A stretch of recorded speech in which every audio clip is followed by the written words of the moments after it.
Maglalagay ako ng cooking oil. Piprito ko muna dito itong bacon.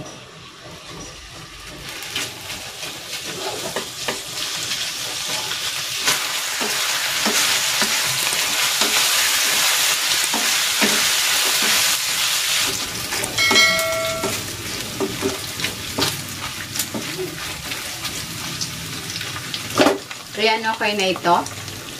Hahanguin ko muna. Magigisa na ako ng bawang. Binawasan ko lang yung oil niyan.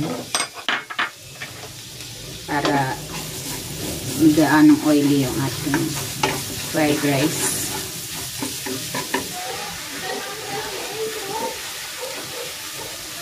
Lalagay ko na rin tong sibuyas.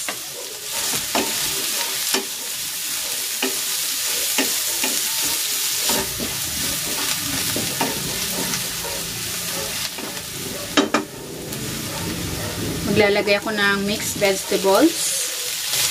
Season natin ito with salt and pepper.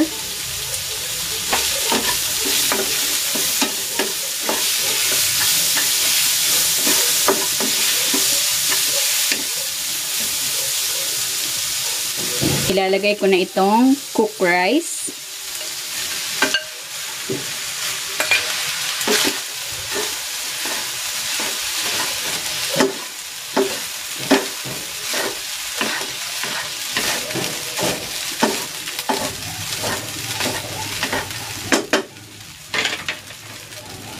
Para maganda yung kulay ng ating fried rice, maglalagay ako ng soy sauce at ng oyster sauce. Haluin natin ulit.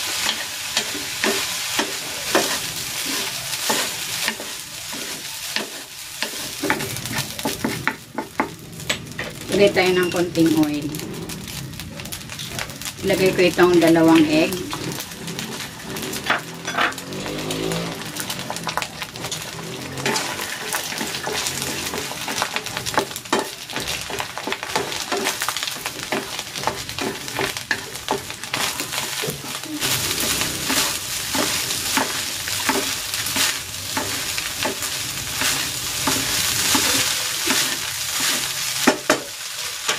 Ilalagay ko na yung kalahating bacon, yung iba ay pang tatabing step.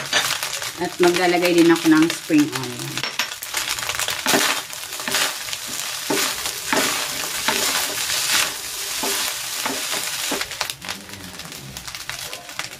Ilalagay ko na yung tinira kong bacon.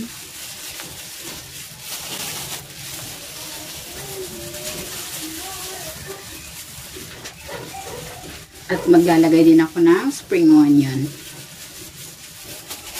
Ayan, luto na itong ating bacon fried rice. Hahanguin ko na ito.